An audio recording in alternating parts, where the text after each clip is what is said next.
Posgrados de Universidad Mayor presenta. Es un hecho, la carrera por la presidencia de Chile ya se desató. Hay múltiples candidatos y por eso los queremos invitar a ustedes a que se sumen a nuestras mesas de diálogo, donde vamos a estar haciendo desde hoy una ronda de entrevistas para conocer justamente a los candidatos y precandidatos en mira a las próximas elecciones presidenciales.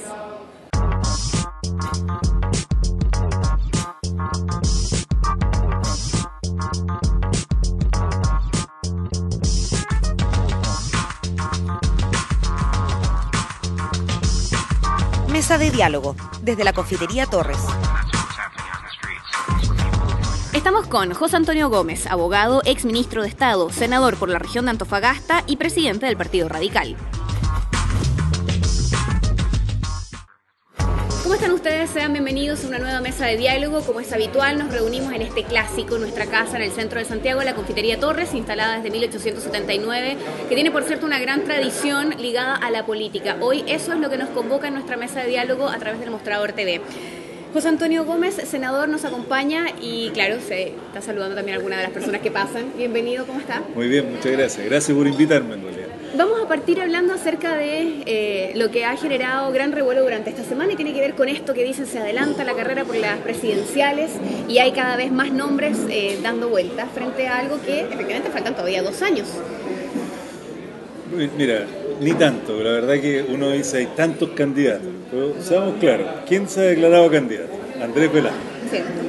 En la democracia cristiana es uno, Orrego y Rincón, y los socialistas sostienen que la expresidenta Bachelet. Y de esa lista va a salir un candidato, yo me imagino que va a ser la presidenta Bachelet, y luego nosotros que somos los otros que hemos dicho que somos candidatos. Entonces tampoco es una proliferación. Hay en otros lugares, está Tomás Jocelyn Holt, está, ¿cómo se llama el economista? Parisi. Franco Parisi. Bueno, Marco Enrique, pero no es dentro del marco de la oposición. Entonces tampoco es tanta la proliferación. Además yo creo que si la expresidenta Bachelet dice soy candidata, se van a bajar hartos, yo no, pero se van a bajar varios. ¿Usted no se baja? No. Ryan, mira, yo tengo una convicción, que si nosotros no hacemos un frente de debate político y de debate programático para hablar en serio de los cambios estructurales que este país necesita, no va a pasar nada. Va a llegar la expresidenta, se van a poner detrás los mismos de siempre, va a ser el gobierno de derecho en interregno y después vamos a avanzar en lo mismo. Y yo creo que esta sociedad necesita cambios estructurales y para que eso se logre hay que hacer un cierto sacrificio. Y yo estoy como por ejemplo estar aquí, cosa que la expresidenta Bachelet no ha hecho.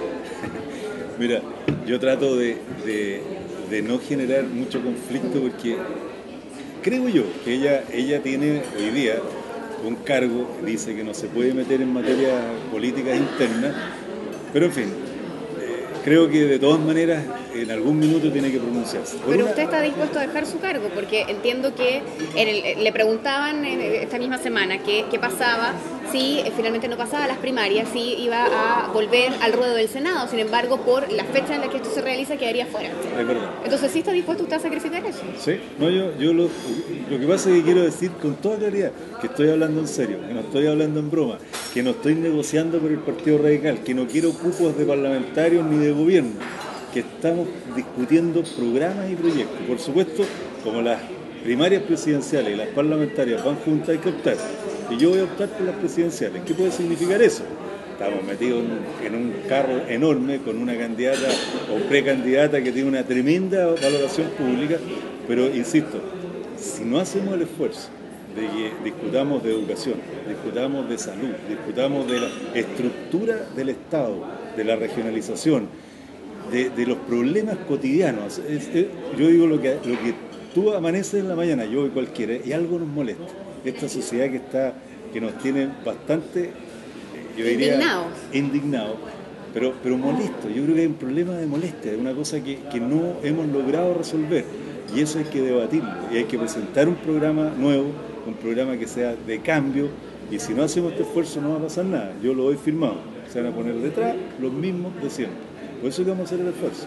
Senador, ¿conoce usted los programas de los otros candidatos? O por lo menos a grandes rasgos, ¿a qué podrían apuntar? No. En términos, por ejemplo, de establecer que el programa que usted tiene sí va a tener los cambios que tal vez los demás no presentan. No. Yo creo que nadie ha lanzado su programa todavía. Nosotros estamos trabajando en una alternativa que hablamos por un Chile con dignidad. Creemos que una de las cosas que ha permeado en la sociedad es cuando hablan queremos salud con dignidad, queremos educación con dignidad, y hemos generado 3 o 4 áreas de cambios institucionales.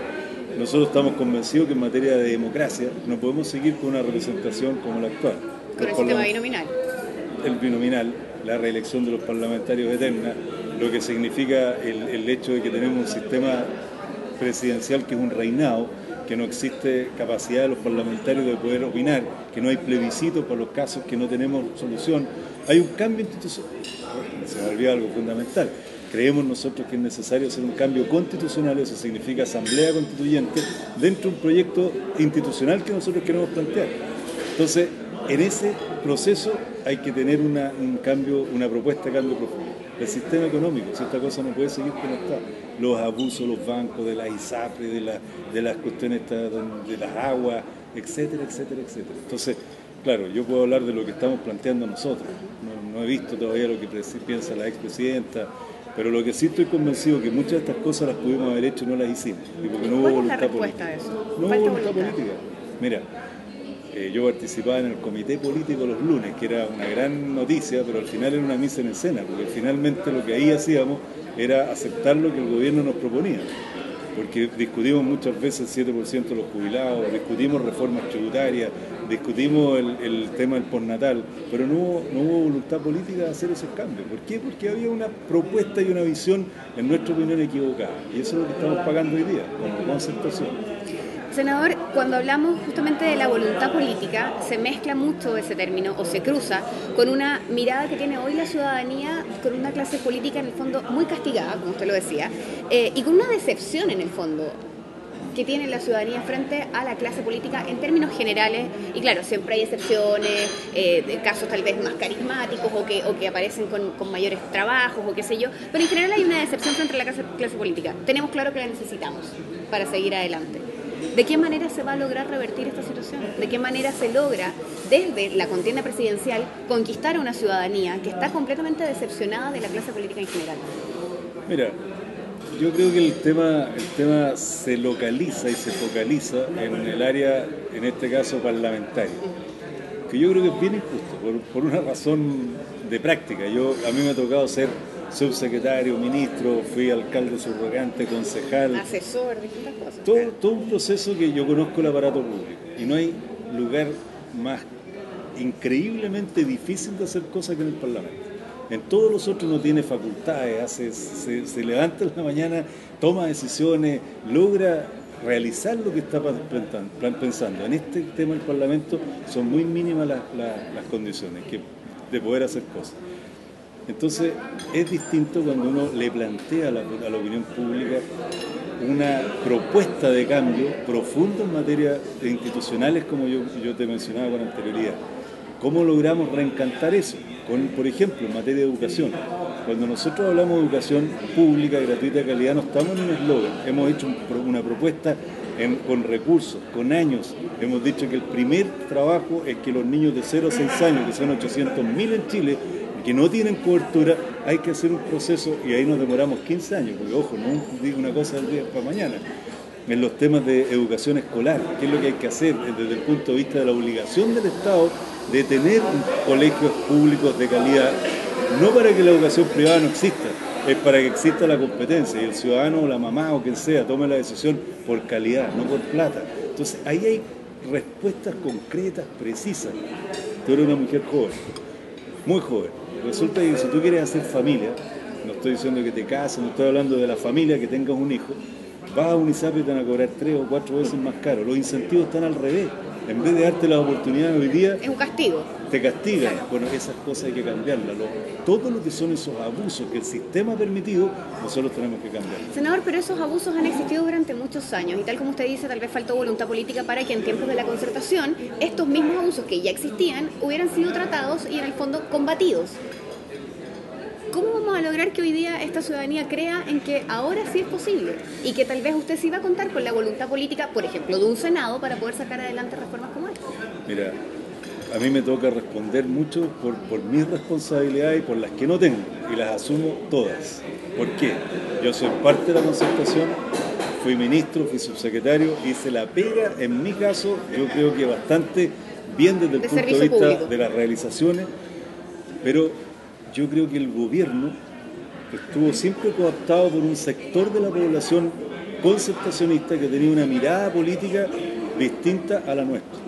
Los debates que teníamos al interior en materia de, por ejemplo, Banco del Estado Fomento, lo digo con toda claridad, he tenido reuniones con colectiveros, con taxis básicos, con distintas personas que hablan del problema de no tener un lugar donde ellos concurrir a resolver sus problemas de trabajo desde el punto de vista crediticio. Tener un banco del Estado que es al final un banco comercial.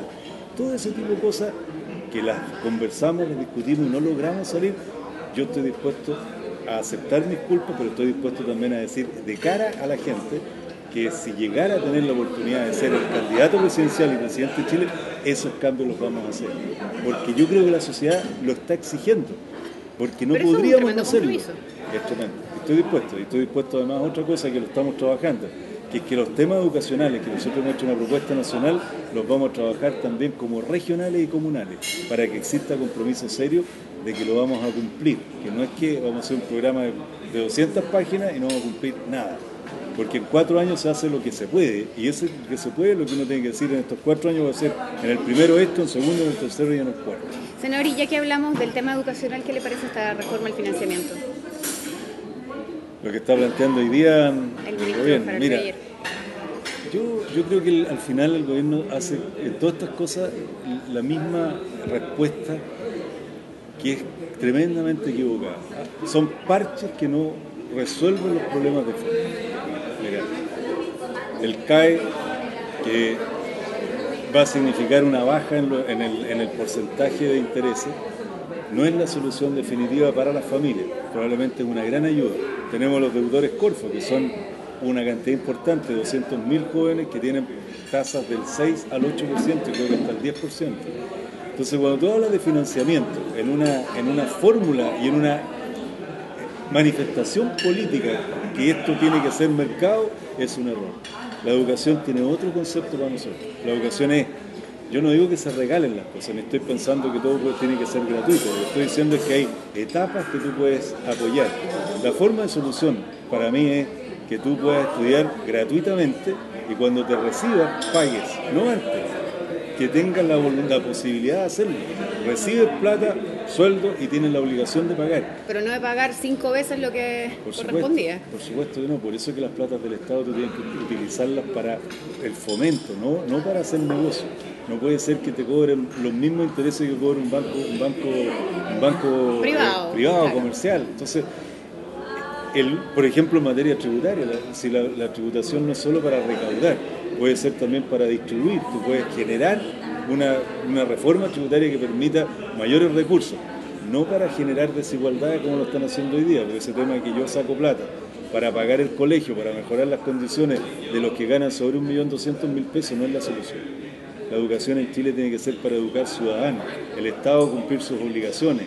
Mira, yo estoy convencido que hay tanta cosa que hacer, hay tanta manera que hay que hablar y convencer de que somos capaces de hacerlo y que tenemos las ganas de hacerlo, que eso es lo que nos permite estar en este debate. Y tengo toda la convicción de que nada de lo que digamos lo vamos a dejar de hacer. Estamos conversando con el senador José Antonio Gómez, que además es ya candidato a las presidenciales, por lo menos frente a las primarias. Vamos a conversar más respecto a eso en nuestro siguiente bloque. Estamos en nuestra mesa de diálogo desde la Confitería Torres. Volvemos con más. Ya regresa Mesa de Diálogo. MBA, especialidades médicas y odontológicas, diplomados y magíster. Encuentra en Universidad Mayor el posgrado que buscas. Programas de alta especialidad y nuevas tendencias. Si sabes lo que quieres, encuéntralo en Posgrados Universidad Mayor. Nuevo Campus Alonso de Córdoba Las Condes. Estás viendo Mesa de Diálogo. Seguimos haciendo mesa de diálogo. Si están recién incorporándose, les contamos que a través del Mostrador TV y por supuesto siguiéndonos a través de las redes sociales también pueden participar, enviarnos las preguntas, hacernos comentarios. Estamos conversando con José Antonio Gómez, senador, que hoy nos acompaña y estamos debatiendo justamente frente a esta carrera presidencial. Senador, entremos en materia de educación. Habíamos quedado con este tema pendiente en el fondo desde el bloque anterior. Y usted me decía... Estamos convencidos de que sí es posible tener una educación pública, gratuita y de calidad, que ha sido, por cierto, la bandera de lucha de los estudiantes durante el año pasado, que lograron instalar este tema sobre la mesa y que siempre lo decimos nosotros acá porque se los agradecemos, no solamente sobre la mesa de los políticos, sino en general de la ciudadanía completa que se ha sentido identificado con esta demanda social. ¿Realmente es posible? Rayén, no solo es posible, es una obligación.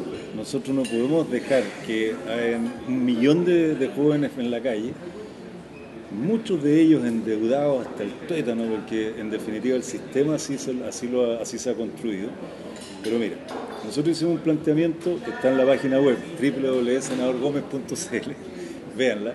En ese documento dice: nosotros hoy día tenemos un Ministerio de Educación que tiene una cantidad de 10.500, 11.000 millones de dólares que se invierten en educación. Para hacer los cambios en profundidad tú necesitas más o menos 8.500 millones de dólares más. Para que la gente nos entienda, el gobierno con su proyecto de cambio tributario está diciendo que va a recaudar 700 millones de dólares para educación. Es cero en el cambio que se requiere. Frente a la necesidad. Frente a la necesidad. ¿Qué decimos nosotros? Hay 3 áreas que son fundamentales. La preescolar. ¿Y por qué es importante? Los niños de 0 a 6 años es donde se produce todo el cambio del conocimiento, del apego, y ahí necesitamos hacer un esfuerzo tremendo, con jardines, con salas cunas, con un desarrollo incluso en materia de educadora de párvulos, porque si vamos a tener que construir una cantidad importante de esto, vamos a requerir también de profesionales idóneos. Claro. Luego, en el ámbito de la educación escolar, tú no puedes seguir con un sistema de subvención. Este país tiene una locura desde el punto de vista del funcionamiento. Si tú tienes asistencia, te dan plata, que es poca para las necesidades. ¿Qué hace el Estado? ¿Qué debe hacer el Estado? El Estado tiene la obligación de hacer un modelo educativo y ese modelo educativo, en definitiva, financiarlo en su totalidad. Yo no te puedo obligar a ti, teniendo la obligación de dar educación de calidad, que recibes plata por el número de niños que llegan. No, yo voy a tener... Es casi como una comisión de venta eso. Es casi como... Es mercado. ¿Sí? La educación no puede ser mercado. Entonces, ahí hay que establecer el modelo, decir, mire, tanto cuestan los colegios, están los recursos. ¿Cuál es nuestra obligación? Que la calidad vaya desde el profesor, el alumno y la familia. Entonces hay que hacer una inversión gigantesca también en profesores. ¿Y cómo se financia toda esta inversión? Mira, la reforma tributaria... Lo pregunto porque en el fondo siempre la respuesta ante los estudiantes ha sido es que no hay dinero para que todo esto sea gratis. Por eso digo, recursos hay y las reformas tributarias planteadas de buena manera permitirían perfectamente hacer un financiamiento de esta magnitud. ¿Qué pasa? Que tú tienes que hacer algo que el gobierno está haciendo ahora, pero yo diría con muy poco efecto. Que los recursos que tú recaudes vayan a una determinada área. Yo lo he dicho y lo repito. Si yo fuera presidente iba a tener 3 áreas que son fundamentales: educación, educación y educación. ¿Y qué significa? Que la reforma tributaria que podemos recaudar, de acuerdo a nuestra propuesta como oposición, frente a lo que el gobierno ha hecho, que son sobre 7.000 millones de dólares, perfectamente te permite financiar. No es de la noche a la mañana, Rayén. No es que yo esté transformándome en un... Sí, claro. Claro. No estoy en 5 minutos resolviendo el problema. Es de mediano y largo plazo. Pero es posible. ¿Y eso qué significa? Educación técnica y profesional. Darle los recursos, generar los espacios para que los jóvenes puedan estudiar y salir a trabajar. En Chile no necesariamente hay que ser abogado, ingeniero, doctor. Es necesario e indispensable que existan técnicos y profesionales, pero tienes que darle la oportunidad. Y el financiamiento universitario es posible. Lo que no es posible, y creo que no es necesario y no hay que hacer, es regalar plata. Si el Estado te da a ti la oportunidad de educarte, tú tienes que devolverle al Estado esa educación. Sea o le pagas o bien le prestas servicio. En Tocopilla, en María Elena, se necesitan doctores, se necesitan enfermeras, se necesita un montón de profesionales que pueden hacer lo que se denomina servicio país hoy día, pero tú puedes generar. Pero todo esto tiene que ver con el cambio de mentalidad, que la gente entienda... ¿Eso también implica un compromiso de parte de la ciudadanía? Absolutamente, porque la ciudadanía no puede esperar que las cosas sean regaladas. Lo peor no es malo, pero lo peor es cuando uno insiste en el sistema del subsidio. Le regalo esto, le regalo este otro. Hay que ayudar, pero hay que convencer de que ese cambio de mentalidad y compromiso de la ciudadanía permite cambiar el país. Si yo logro, si todos logramos hacer entender a la gente que dejar el agua corriendo, que va a desaparecer, porque en algún momento nos vamos a quedar sin agua, que no botemos la basura a la calle, que seamos responsables con el medio ambiente, como ha sido un tema educativo. Si tú vas logrando eso, vas cambiando mentalidad. Porque si no cambiamos nuestra mentalidad, tampoco vamos a hacer los cambios que el país necesita. Y eso es vital. Senador, ¿qué piensa del Colegio de Profesores, que ha sido para muchos considerado una de las grandes trabas justamente frente a la idea de cambiar la educación? Y que, por cierto, en estos días aparece esta semana el resultado de la prueba Inicia, que es lapidaria, sobre todo frente a los profesores de educación básica. En el fondo dice, no están preparados más del 60% para hacer las clases que se les está dictando. Dos cosas. Yo creo que en el caso de la prueba Inicia no es responsabilidad de los profesores, sino que cómo se está educando a los profesores.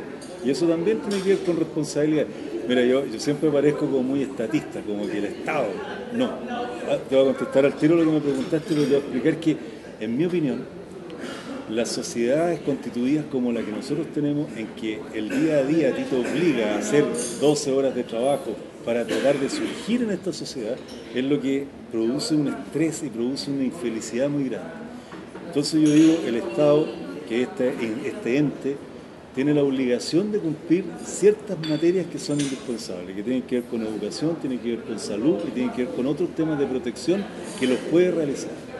Entonces, si nosotros queremos tener buenos profesores, tenemos que tener buenas universidades, pero las universidades privadas hacen negocios, por lo tanto van a seguir recibiendo alumnos a pesar de los controles que son saltados de todas maneras. Entonces, ¿qué es lo que hay que hacer? Tener universidades públicas, estatales, que tengan recursos y que su fin sea profesores de buena calidad, doctores, enfermeras, lo que el país necesita. Y tú tienes que hacerlo. Pero hoy día, por ejemplo, con el plan Elige Educar parece que es exactamente al revés, porque el gancho, entre comillas, para ir a estudiar docencia, para convertirse en profesor, es simplemente que es gratis. Sí, pero el gancho, por eso digo que los ganchos económicos tienen un sentido, pero que no van en el cambio de mentalidad. Si alguien quiere estudiar pedagogía es porque tiene voluntad, porque tiene interés de que lo que él haga sea un beneficio para la sociedad. Además, hay que pagarle buenas remuneraciones. Yo creo que los profesores deberían ser la primera profesión de este país, ni abogados, ni médicos, ni ingenieros. ¿Quién es el que resuelve lo que va a pasar en Chile en el futuro? Son los profesores. Entonces, para esos efectos no es solo incentivo económico, no es que sea gratis, es que hay que tener los aprestos necesarios, es que hay que convencer de que lo que él haga en las comunas chicas es relevante para el desarrollo de esa familia y del país. Mira, yo creo que lo que nosotros planteamos es una revolución en el buen sentido de la palabra, no violenta, sino una revolución de cambio estructural, que tiene que ver con uno personalmente, que tiene que ver con la estructura del Estado, que tiene que ver con la sociedad que hoy día estamos construyendo. Y eso es posible, y eso solo se puede conducir desde aquel que tiene el poder, y el poder lo tiene el Ejecutivo, razón por la cual yo insisto que seguir sentado en el Parlamento 8 años más, teniendo la convicción de que lo que hago es difícil de realizar, prefiero dar la pelea por llegar al Ejecutivo y todo esto que estoy mencionando, poder transformarlo en realidad. Y yo creo que si logramos muchos jóvenes que se interesen por participar en el ámbito público, no porque ganamos al gobierno, y no porque son militantes radicales, democratas, sino no porque es un botín, sino porque tenemos esa gente que va a entrar al servicio público con la idea que va a transformar la sociedad, es lo que hay que hacer. Nosotros tenemos que lograr tener mística, no lo que nos ha pasado en estos años, que al final nos acostumbramos, no, puede ser una palabra fea, achanchamos, transformamos esto en una cuestión natural. El Ceremio no sé qué se traslada allá, no sé cuánto para el otro lado, el ministro de Interior pasaba a ser de Defensa. Hay que romper esa cuestión. Gente joven como tú, gente joven que tenga ganas, tiene que ingresar. Yo no es un tema de edades, no creo que los viejos, yo soy viejo, no creo que los viejos no sirvan para eso. Lo que quiero decir es que hay que tener voluntad. Y eso es un mix de generacional y con ese ánimo. Yo no entro a la pega para ganar 1 millón de pesos o la peguita. Si entro a esto es porque quiero servir en un cambio de fondo. Un compromiso. Ya que hablamos de los jóvenes, ¿hay jóvenes radicales? en términos partidistas, no, Sí, mira, no en espíritu. hay jóvenes radicales. No, tenemos, fíjate, una juventud bien interesante. Hemos ganado centros de alumnos. El Partido Radical como institución tiene una historia, vamos a cumplir 150 años como partido el próximo año. Por lo tanto, es parte de la República. Y lo que mira la gente, y a mí me sorprende mucho, los jóvenes miran al Partido Radical pensando en Pedro Aguirre Cerda, pensando en el país que fue industrializado, pensando en el país que hizo lo que nosotros estamos hoy día planteando. Estuve viendo una propaganda del presidente francés y él hace en el comienzo, y empieza a contar la historia de la República, del Frente Popular, de la educación, y nosotros tenemos la misma historia. Entonces hay jóvenes radicales que ven en este partido una historia y una alternativa hacia adelante. Y además hemos demostrado que tenemos independencia. ¿Y hay líderes jóvenes? Hay líderes, sí, tenemos dirigentes. Mira, a mí me sorprende porque en este partido, como en todos, cuesta mucho, porque cuando tú vas a una reunión, y yo fui hace poco a Pichilemu,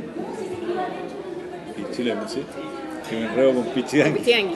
Pichilemu. Mira, había una asamblea de 200 personas, mucha gente joven, independiente, que manifestaban, mire, yo llevo un año en el partido. Yo le dije, mire, no sabe cuánto me alegro que usted lleve un año en el partido. Pero cuando tú llegas al Partido Radical, aparece un caballero, muy respetable, al cual yo quiero mucho, y dice, yo hoy tengo 45 años de militante. Y eso le da una categoría superior. Yo le digo, cada vez que estoy ahí, digo, ojalá que haya mucha gente que me dice que lleva meses de militante. Y lo hemos logrado. Hemos ido generando ese cambio. Y como te digo, desde el punto de vista incluso ideológico, la gente ve en este partido, los jóvenes ven en este partido una esperanza. ¿Y ha cambiado el Partido Radical? Yo creo que ha cambiado, pero es difícil cambiar un partido centenario, pero ¿ha cambiado en qué? En que nosotros, bajo la conducción que hemos tenido, hemos hecho lo que hemos dicho. O sea, nosotros no hemos dicho, mira, vamos a hacer tal cosa y después logramos que nos regalen un cajoncito de manzana y repartimos las manzanitas. Cuando dijimos que íbamos a ir a las 2 listas de concejales, era porque existía la necesidad de tener mayor representación y fuimos contra todo, que nos acusaron de romper la concertación, etc. Cuando dijimos que íbamos a las primarias del año 2009, fuimos a las primarias. Entonces hemos ido cambiando desde el Partido Radical, que es el vagón de cola de la concertación y que aceptaba lo que le caía del vagón, a un partido que ha puesto temas y que ha dicho que va a hacer cosas y propone, y hemos discutido temas como el tema educacional en enero del año pasado. Yo mandé una nota, una carta a los presidentes del partido y dije, hasta aquí llegamos. Cuando uno vende o rompe los principios, como en el caso de la educación, cuando le regalaron a Lavín la revolución de la educación, nosotros dijimos, basta. Y de ahí empezó la discusión de si la concertación continuaba o no continuaba.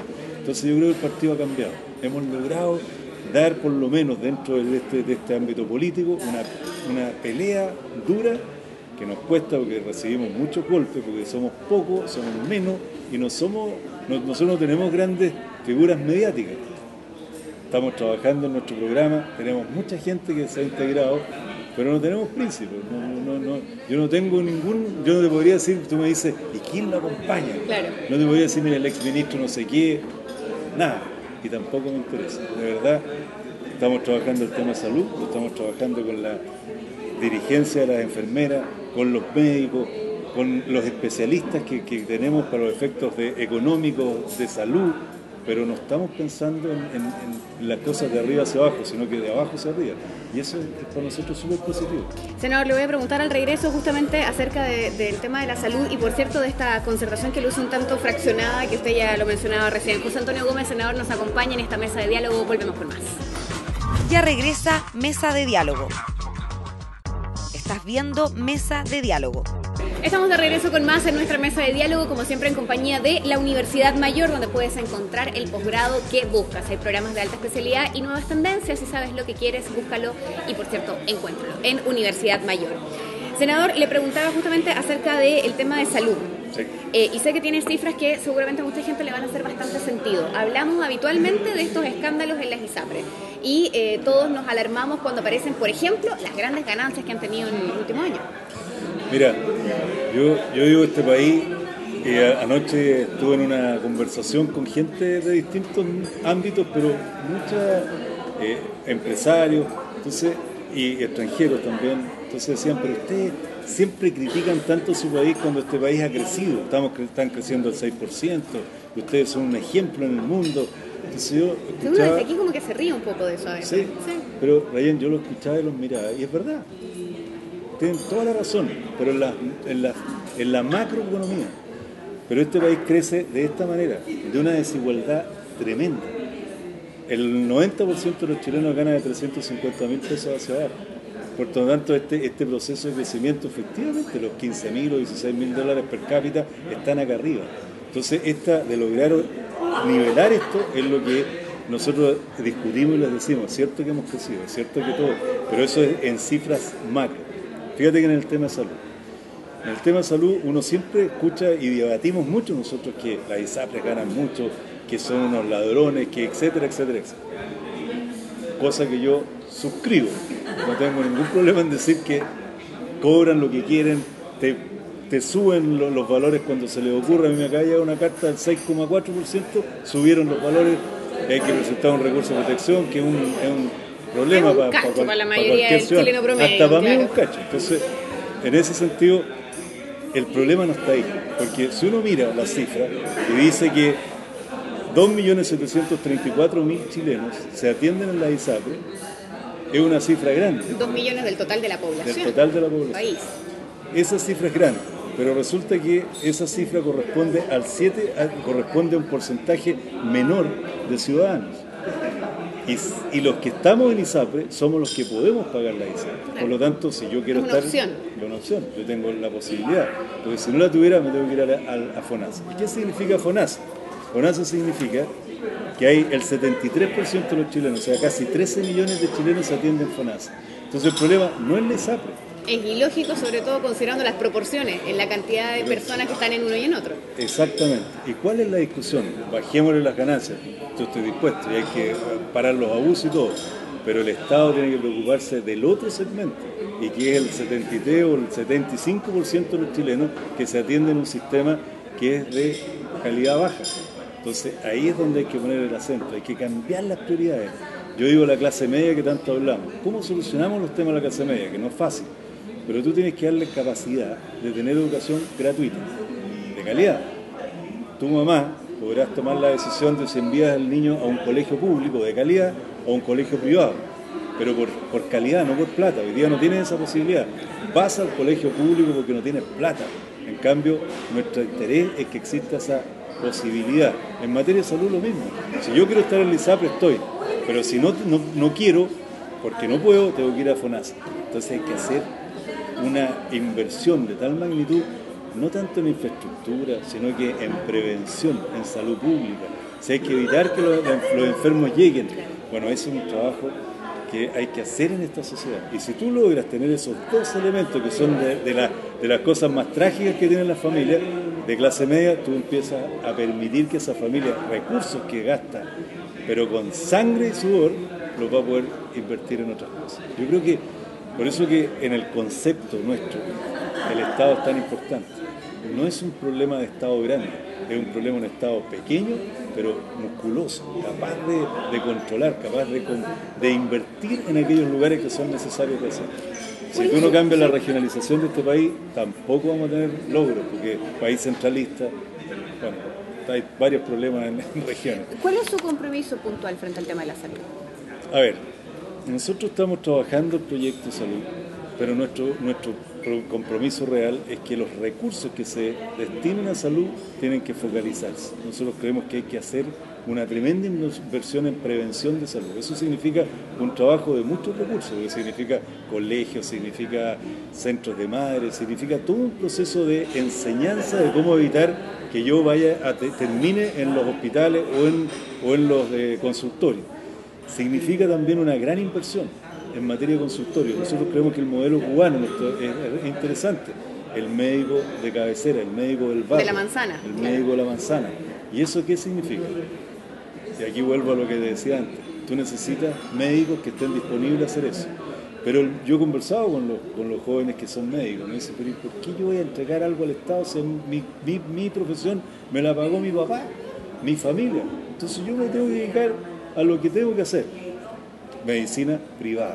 Y cuando van a la medicina pública es porque se van a especializar, pero no tienen la convicción de que tienen que hacer ese servicio. Pero nuevamente pasamos por un tema que es netamente de dinero y habla de un ciudadano no solamente egoísta, sino cero comprometido con su tierra, con su ciudadanía, con su lugar. No, era distinto, solo por quien lo pagó. Sí, pero mira, el esfuerzo que hace una familia por educar a un médico, y finalmente si ese médico se dedica al servicio público, claro, la familia podrá sentirse contenta, pero se va a sentir frustrada, porque además en esta sociedad que cuando tú tienes más eres mejor, claro. Es una sociedad, por eso digo, nosotros construimos una sociedad de esta manera y nosotros tenemos que cambiar esa sociedad.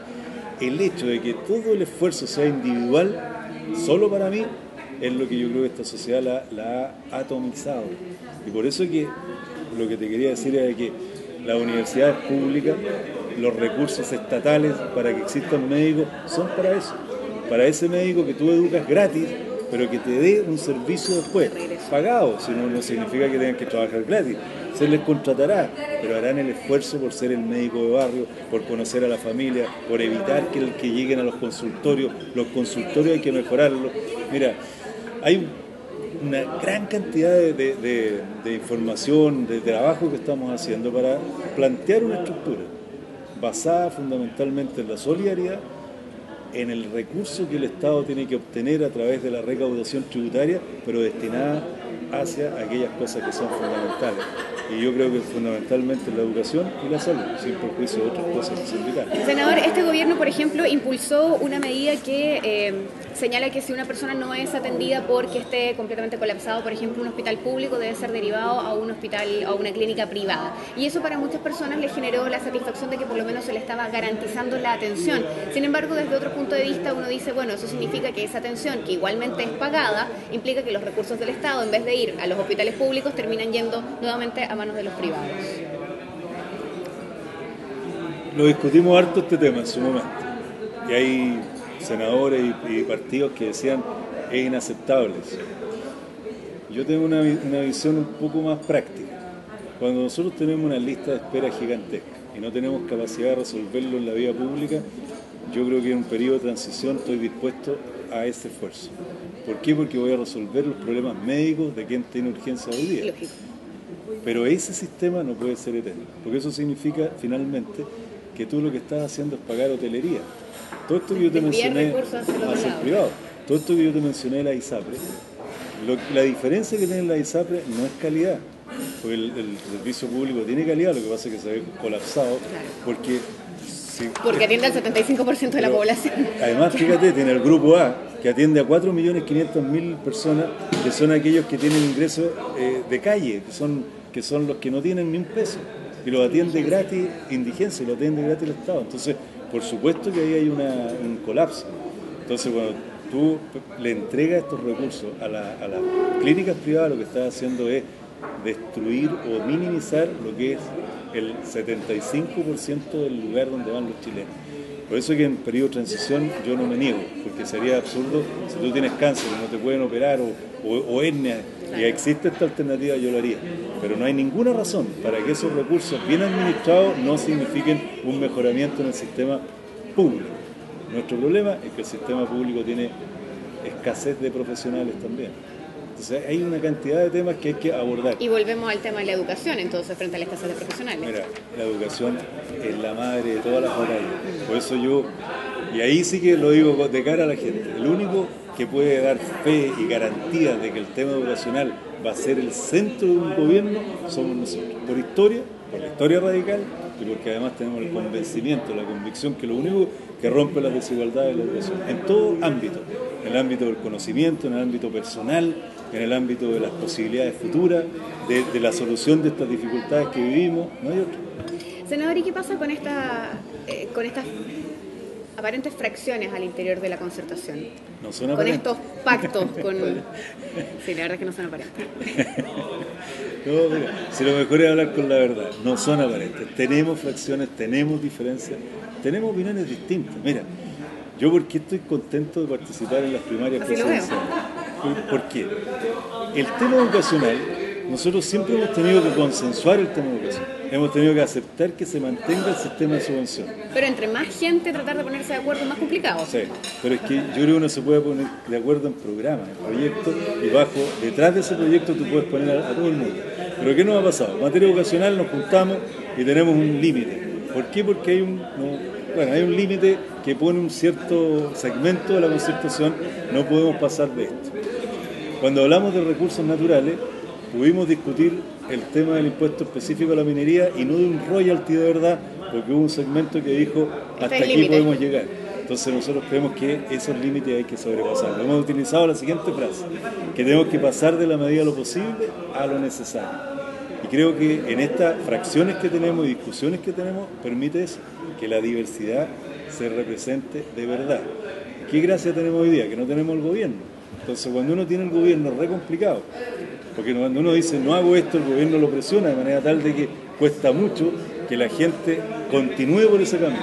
Si a mí se me hubiera ocurrido en algún minuto saltar al abordaje como Arturo Prat y hubiera dicho, mire, lo que el gobierno está haciendo no me parece y por lo tanto no lo vamos a hacer, y el gobierno toma la decisión, bueno, usted se va del gobierno, yo habría quedado solo.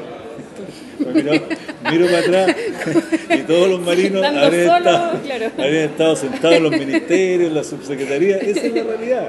Pero hoy día tenemos una oportunidad, que estamos en la oposición, que tenemos la oportunidad de competir por el gobierno, y en eso sí que quiero ser súper claro. Yo agradezco a los radicales, porque está bien que uno tenga una mirada un poco rupturista y que avance incluso contra todo lo que significa el establishment concertacionista, los poderes fácticos. Y yo tengo un tremendo apoyo de los radicales, aun cuando pudieran tener el terno azul colgado esperando lo que viene, pero están dispuestos a dar la batalla de los principios, la batalla de las ideas. Y eso es un tremendo activo que tenemos, por lo menos en este minuto. ¿Cómo se va a conformar finalmente entonces frente a estas presidenciales, estas alianzas para poder lograr? Porque tenemos claro que ningún partido por sí solo logra avanzar. No, mira, yo creo que el tema es súper claro. Si vuelve Michelle Bachelet, se va a formar un bloque PSDC. No sé qué va a pasar con algunos de los socios que hoy día tenemos nosotros, porque llegando a Bachelet la cosa empieza... ¿Qué va a pasar con el Partido Comunista? No, yo creo que los comunistas, y ya dijeron, ellos van a presentar su candidato. Pero va a empezar el tembladero de piernas porque, claro, Bachelet va a ganar, esta locura de enfrentarla y qué pasa con el gobierno. Pero estoy convencido de que el esfuerzo que vamos a hacer nosotros va a tener fruto. Ganemos o perdamos, porque de todas maneras yo no soy mal candidato y no tengo... y hablo en castellano. Pero señora, si no se va a vender nunca. No, me refiero no soy mal candidato. No, es que me refiero a lo siguiente, es que lo que ellos opinan, como lo hicieron en el 2009, es que nuestra aventura iba a terminar con un arrasamiento de nosotros, que no íbamos a sacar más del 5 o 10% de los votos. En las elecciones esas del 2009, que son bastante truchas, pero que para nosotros fueron muy serias, sacamos el 38% de los votos. Quiero decir, desde el gobierno, por no hablar de la presidenta para abajo, concejales, alcaldes, diputados, senadores en contra de nosotros. Solos logramos el 38% de los votos y en la ciudad grande el 48%. Por eso digo que no soy mal candidato en el sentido que hablo en castellano, que digo las cosas de frente, que tenemos propuesta y proyecto, va a significar de que en esa discusión nosotros vamos a poner los puntos que nos interesan. Yo voy a hacer el esfuerzo de ganar, porque no voy a entrar en una batalla para perder. Además no he perdido nunca una elección, así que tengo ese récord en mi historia. Pero sé que es difícil, pero si no lo logramos vamos a tener sin duda estos proyectos sobre la mesa y quien sea el candidato va a tener la obligación de asumir esos compromisos. Y eso sería un gran logro, porque yo estoy convencido que si el próximo gobierno llega a ser igual a lo que tuvimos antes, el problema social que hay hoy día se va a triplicar, porque la gente no está dispuesta a algo que no sea un cambio estructural. Senador, le quiero agradecer enormemente por estar junto a nosotros. Seguramente nos quedan muchos más temas, pero bueno, hay tiempo antes de las próximas elecciones para que podamos ir desglosando ese programa de gobierno que seguramente está justo en proceso de preparación. Rayen, muchas gracias y sobre todo por la oportunidad de hablar todo lo que se me ocurra, que no es fácil en una entrevista, pero solo decirle a la gente que estamos hablando en serio, queremos de verdad que este país de una vez por todas se remezcla. Se remeció el árbol cuando perdimos las elecciones. Todos los que estaban agarrados a las pegas se cayeron. Bueno, hoy día tenemos que construir un nuevo árbol. pero ese árbol hay que construirlo discutiendo, con respeto. Yo le tengo cariño, aprecio, incluso a los candidatos externos, pero hay que debatir y hay que ser capaces de hacer cambios. Y yo creo que eso es lo que nosotros queremos proponer. Así que gracias a ti y quiero que piense en lo que vamos a hacer y te vamos a tener en las filas de ese cambio. ¿Quiere que sea parte del Partido Radical? No. Yo le voy a hacer parte de la Feria Estrena del Libro, que nos acompaña semana a semana y que siempre envía textos para que le podamos entregar a nuestros invitados. Hoy este libro que dice Basta de historias. Creo que va a representar a muchos. Gentileza de Feria Estrena del Libro que nos acompaña. 12 claves dice para el futuro. Senador, 1.000.000 de gracias por estar junto a nosotros. Mucha suerte y ojalá que efectivamente gran parte de estas cosas que hoy son las que remecen a la clase política logren justamente generar la siguiente parte, que es concretar que esos cambios se lleven a cabo. Una cosa, a propósito del integrarte al Partido Radical, no. Hemos trabajado precisamente porque el Partido Radical sea un instrumento de trabajo, pero que venga mucha gente de afuera, independiente, etcétera, porque no se trata de encerrarnos en un partido, porque eso es lo que ha complicado las cosas en la vida. Nosotros, con toda la amplitud.